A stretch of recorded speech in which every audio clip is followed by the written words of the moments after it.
Kisah Nabi yang masih hidup hingga kini. Ini adalah kisah seorang Nabi yang hingga saat ini masih hidup. Kelak ia akan diwafatkan dan dimakamkan di muka bumi setelah menegakkan kebenaran atas syariat Nabi Muhammad SAW. Allah Subhanahu wa Ta'ala berfirman, "Sesungguhnya Allah telah memilih Adam, Nuh, keluarga Ibrahim, dan keluarga Imran melebihi segala umat pada masa masing-masing sebagai satu keturunan, sebagiannya adalah keturunan dari sebagian yang lain. Allah Maha Mendengar, Maha Mengetahui."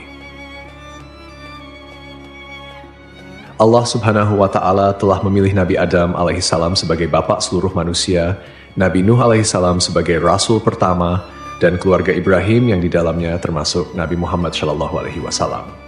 Di antara keluarga yang dimuliakan Allah Subhanahu wa Ta'ala disebut pula keluarga Imran. Imran adalah ayah Maryam, seorang wanita suci yang melahirkan Nabi Isa alaihissalam. Maryam berasal dari keluarga terhormat di kalangan Bani Israel hingga namanya diabadikan dalam Al-Quran pada surah Ali Imran, yang berarti keluarga Imran. Keistimewaan keluarga ini terletak pada ketaatan mereka kepada Allah Subhanahu wa Ta'ala. Maryam binti Imran bin Matsam adalah keturunan Nabi Dawud alaihissalam. Ayahnya Imran adalah seorang yang rajin menjalankan ibadah syalat di kalangan Bani Israel, sedangkan ibunya Hannah binti Fakud bin Kabil adalah wanita ahli ibadah. Hannah awalnya mandul, tetapi suatu hari ia melihat seekor burung memberi makan anaknya. Ia pun tergerak untuk memohon keturunan kepada Allah Subhanahu wa Ta'ala. Ia bernazar bahwa jika dikaruniai anak, ia akan mengabdikan anaknya kepada Allah Subhanahu wa Ta'ala di Baitul Maqdis. Allah Subhanahu wa Ta'ala mengabulkan doanya dan memberinya seorang anak perempuan yang diberi nama Maryam. Setelah melahirkan, Hannah memohon perlindungan kepada Allah Subhanahu wa Ta'ala untuk Maryam dan keturunannya dari gangguan setan. Permohonannya dikabulkan. Nabi Muhammad SAW bersabda, "Setiap bayi yang lahir dari anak Adam disentuh oleh setan, kecuali Maryam binti Imran dan anaknya Isa alaihissalam." Setelah Maryam lahir, ibunya menyelimutinya dengan kain dan membawanya ke masjid untuk diserahkan kepada para ahli ibadah. Mereka berebutan untuk mengasuh Maryam, tetapi akhirnya undian dibuat. Nabi Zakaria alaihissalam yang merupakan suami dari saudari Maryam memenangkan undian tersebut. Ia pun mengasuh Maryam dengan penuh kasih sayang. Zakaria alaihissalam menempatkan Maryam di sebuah tempat khusus di masjid. Di sana, Maryam beribadah siang dan malam hingga ia dikenal sebagai wanita ahli ibadah di kalangan Bani Israel. Allah Subhanahu wa Ta'ala memberinya karunia berupa rezeki yang tidak biasa. Setiap kali Nabi Zakaria alaihissalam mengunjungi tempat ibadah Maryam, ia mendapati buah-buahan yang tidak sesuai musimnya. Ketika ditanya dari mana asalnya, Maryam menjawab, "Itu dari Allah. Sesungguhnya Allah memberi rezeki kepada siapa yang Dia kehendaki tanpa perhitungan." Allah Subhanahu wa Ta'ala memilih Maryam sebagai wanita terbaik di zamannya. Para malaikat menyampaikan kabar gembira bahwa Allah Subhanahu wa Ta'ala akan menciptakan seorang anak darinya tanpa ayah, yakni Nabi Isa alaihissalam sebagai tanda kekuasaannya. Allah memilih Maryam untuk menciptakan seorang anak darinya tanpa ayah. Para malaikat menyampaikan kabar gembira kepadanya bahwa anaknya kelak akan menjadi seorang nabi mulia. Dan dia berbicara dengan manusia sewaktu dalam buayan, yaitu saat masih kecil, menyeru orang-orang untuk beribadah kepada Allah semata yang tiada memiliki sekutu. Sebagai wujud rasa syukur atas nikmat yang diberikan. Disebutkan bahwa Maryam terus syalat hingga kakinya pecah-pecah. Semoga Allah meridhainya, merahmatinya, serta merahmati ibu dan ayahnya. Di masjid tersebut, tidak ada seorang pun yang diizinkan masuk selain Nabi Zakaria. Maryam hanya keluar dari masjid saat haid atau karena keperluan mendesak seperti minum, makan, dan lainnya. Suatu hari, saat ia keluar masjid untuk suatu keperluan, ketika dia mengasingkan diri, yaitu menyendiri di sebelah timur Masjidil Aqsa, tanpa diduga Allah mengutus Ruhul Amin Jibril kepadanya. Maka dia menampakkan diri di hadapannya dalam bentuk manusia yang sempurna. Saat melihatnya, Maryam kata, "Sungguh, aku berlindung kepada Rabb yang Maha Pengasih terhadapmu jika engkau orang yang bertakwa." Maryam tahu bahwa orang yang bertakwa bisa menjaga diri. Jibril berkata, "Sesungguhnya, aku hanyalah utusan Rabb-mu. Aku bukanlah manusia. Aku ini seorang malaikat yang diutus Allah kepadamu untuk menyampaikan anugerah kepadamu seorang anak laki-laki yang suci. Dia berkata, bagaimana mungkin aku mempunyai anak laki-laki, padahal aku tidak punya suami dan aku bukan pula pezina. Malaikat berkata kepadanya, hal tersebut mudah baginya, karena dia kuasa atas segala sesuatu. Maka kami tiupkan ke dalam rahimnya sebagian dari ruh ciptaan kami. At-Tahrim ayat 12. Ketika Maryam mengandung, dia mengasingkan diri dengan kandungannya itu ke tempat yang jauh, karena saat hamil, Maryam sangat sedih. Dia tahu banyak orang yang akan membicarakannya. Berita kehamilan Maryam menyebar di kalangan Bani Israel, hingga belum pernah ada omongan yang menimpa suatu keluarga pun melebihi omongan terhadap keluarga Zakaria. Ketika akan melahirkan, Maryam bersandar di pangkal pohon kurma lalu berkata, aduhai, alangkah baiknya aku mati sebelum ini, dan aku menjadi sesuatu yang tidak berarti, lagi dilupakan. Jibril menyeru Maryam, janganlah engkau bersedih hati. Sesungguhnya Rabbmu telah menjadikan mengalir air anis di bawahmu. Dan goyanglah pangkal pohon kurma itu ke arahmu. Niscaya pohon itu akan menggugurkan buah kurma yang masak kepadamu. Maka makan, minum, dan bersenang hatilah engkau. Jika engkau melihat seorang manusia, maka katakanlah, sesungguhnya aku telah bernazar untuk menahan diri, tidak bicara bagi Rabb yang Maha Pemurah. Maka aku tidak akan berbicara dengan seorang manusia pun pada hari ini. Kemudian Maryam membawa bayi itu kepada kaumnya dengan menggendongnya. Saat kaumnya melihat Maryam menggendong bayi, mereka berkata, wahai Maryam, sungguh engkau telah membawa sesuatu yang sangat mungkar. Ayahmu bukan seorang yang buruk perangai, dan ibumu bukan seorang perempuan pezina. Mereka menuduh Maryam berbuat nista dengan Nabi Zakaria. Lalu mereka bermaksud melenyapkannya. Kala situasi kian genting, tak lagi ada kesempatan, tidak mampu mengucapkan dengan kata-kata, dan tawakal kepada zat pemilik keagungan kian besar. Saat itu tidak ada lagi yang tersisa selain ikhlas dan berserah diri. Maka Maryam menunjuk kepada anaknya dan berkata, berbicaralah dengannya karena dia yang akan memberi kalian jawaban. Mereka pun menjawab, bagaimana mungkin kami diminta untuk berbicara dengan anak kecil yang sama sekali belum memahami tutur kata? Selain itu, anak ini masih menyusu dalam buayan dan tidak bisa membedakan mana susu dan mana keju. Sikapmu ini hanya omong kosong yang tak berdasar, mengolok-olok dan menghina kami, karena kau tidak memberikan jawaban yang jelas, mengalihkan perhatian kepada anak kecil yang masih berada dalam buayan. Saat itu, Isa bayi berkata, sesungguhnya aku hamba Allah. Dia memberiku kitab, Injil, dan menjadikanku seorang nabi. Dia menjadikan aku seorang yang diberkahi di mana saja aku berada. Dan dia memerintahkan kepadaku untuk melaksanakan syalat dan menunaikan zakat selama aku hidup, serta berbakti kepada ibuku. Dia tidak menjadikanku seorang yang sombong lagi celaka. Kesejahteraan semoga dilimpahkan kepadaku pada hari kelahiranku, pada hari wafatku, dan pada hari aku dibangkitkan hidup kembali. Ini adalah kata-kata pertama yang diucapkan Isa putra Maryam. Kata-kata pertama yang ia ucapkan adalah pengakuan ubudiyah kepada Rabb-nya, dan bahwa Allah adalah Rabb-nya. Maka kata-kata Isa ini menyucikan Allah dari perkataan orang-orang zalim yang menyatakan bahwa ia adalah anak Allah. Isa juga membebaskan ibunya dari segala tuduhan zina yang disampaikan oleh orang-orang bodoh terkait kelahirannya. Allah berfirman, itulah Isa putra Maryam yang mengatakan perkataan yang benar yang mereka ragukan. Tidak patut bagi Allah mempunyai anak, maha suci dia. Apabila dia hendak menetapkan sesuatu, maka dia hanya berkata kepadanya, jadilah. Maka jadilah sesuatu itu.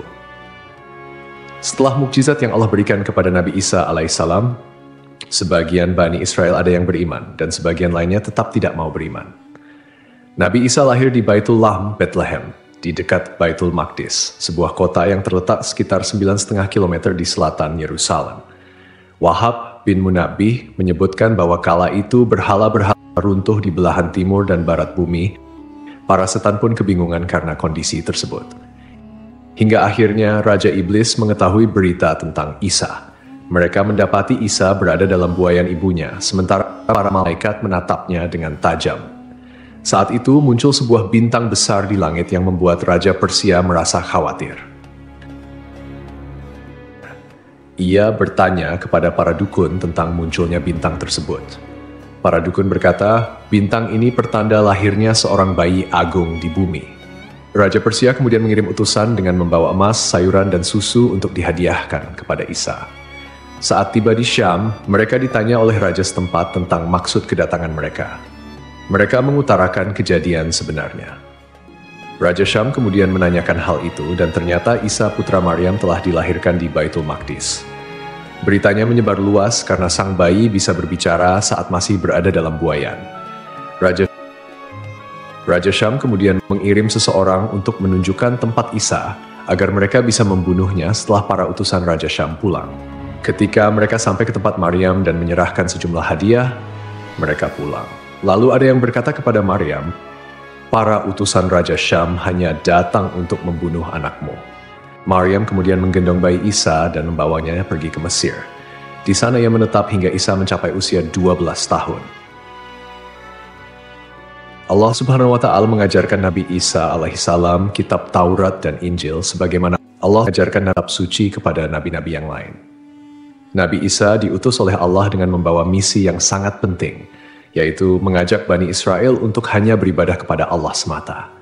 Ini adalah inti dari dakwah tauhid yang beliau bawa. Allah juga menunjukkan kepada Bani Israel berbagai mukjizat dan bukti nyata bahwa ajaran tauhid yang dibawa oleh Nabi Isa alaihissalam adalah ajaran yang benar. Sejumlah karamah dan mukjizat tampak pada beliau bahkan saat masih kecil. Di antaranya, suatu ketika seorang dahkan tuan rumah tempat Isa dan ibunya singgah kehilangan sejumlah uang di rumahnya. Rumah itu hanya ditempati oleh orang-orang fakir, lemah, dan mereka yang membutuhkan bantuan. Dahkan tidak tahu siapa pencurinya.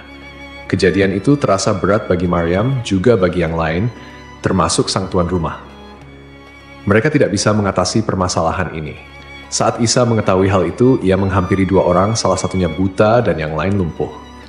Isa berkata kepada si buta, berdirilah dan bawalah kursi ini. Si buta menjawab, aku tidak bisa melakukan itu. Isa berkata, seperti yang kalian berdua lakukan saat mengambil uang dari peti yang ada di dalam rumah itu. Setelah Isa mengatakannya, keduanya mengaku telah mencuri uang tersebut, lalu uang itu mereka kembalikan.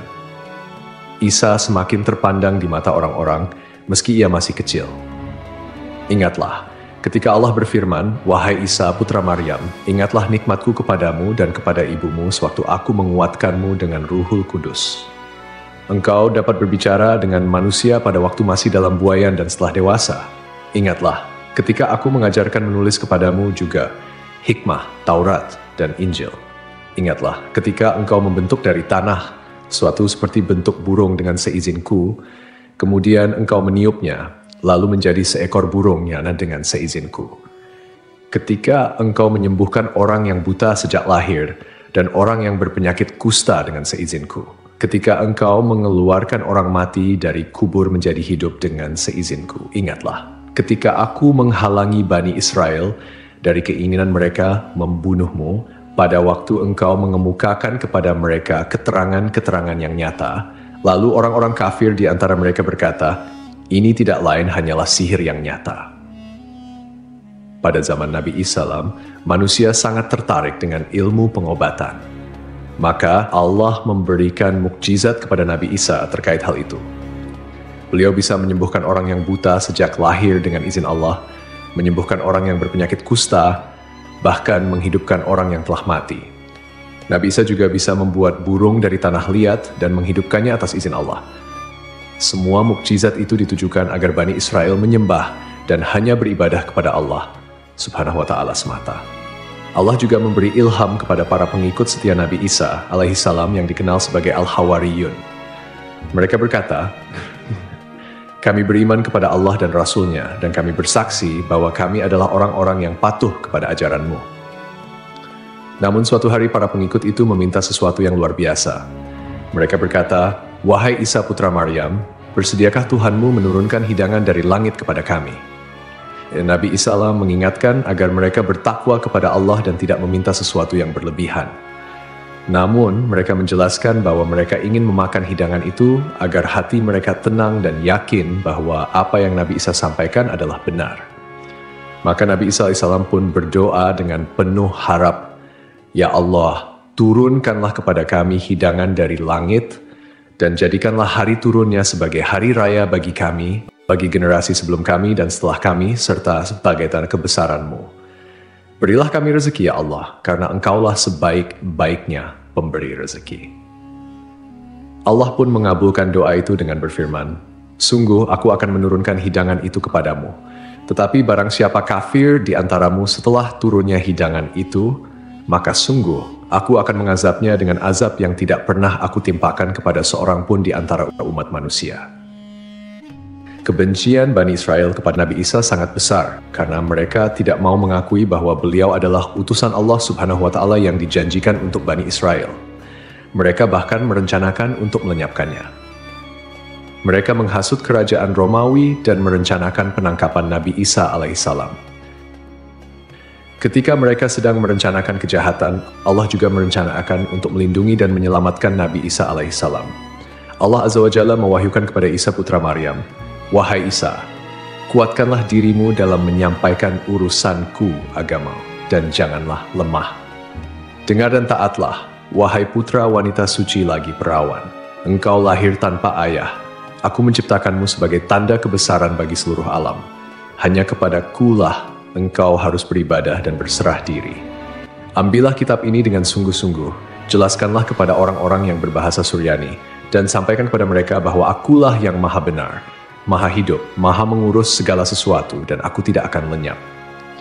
Percayalah kepada seorang nabi buta huruf dari Arab, pemilik unta, surban, baju perang, 2 pasang sandal, tongkat, matanya lebar dan indah, dahinya kuat, kedua pipinya bercahaya, rambutnya ikal, jenggotnya tebal, kedua alisnya menyatu, hidungnya mancung, giginya renggang, lehernya terlihat jelas laksana teko perak, seakan-akan emas mengucur di tenggorokannya.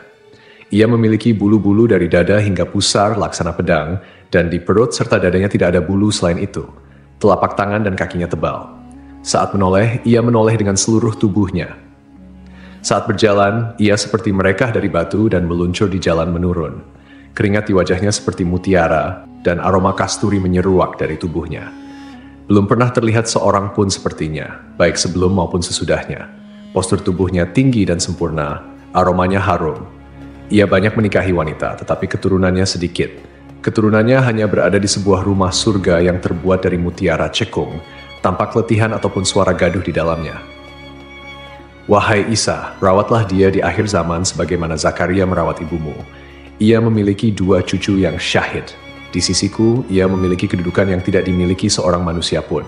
Perkataannya adalah Al-Quran, agamanya adalah Islam, dan kesejahteraan datang menghampirinya.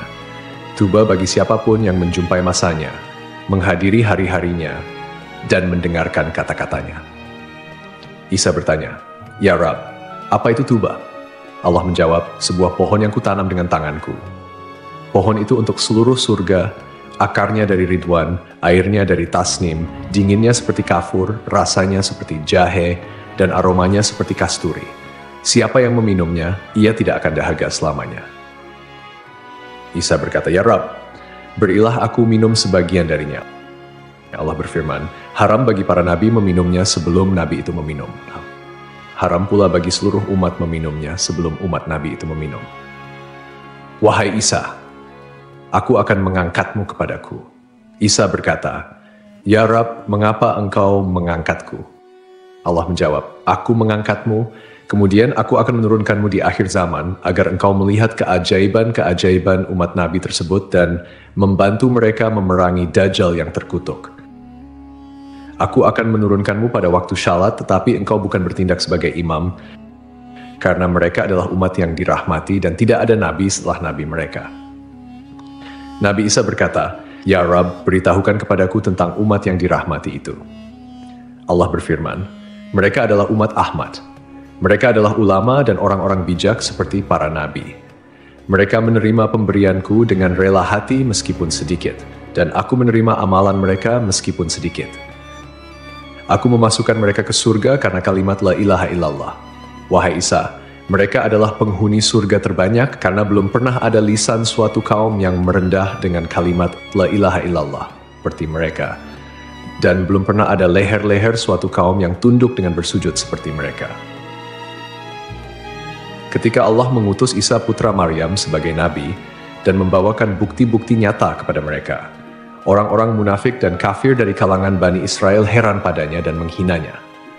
Mereka berkata, "Apa yang dimakan si Fulan semalam, dan apa makanan yang ia simpan?" Orang-orang mukmin semakin bertambah imannya, sementara orang-orang kafir dan munafik semakin ragu dan bertambah kekafirannya.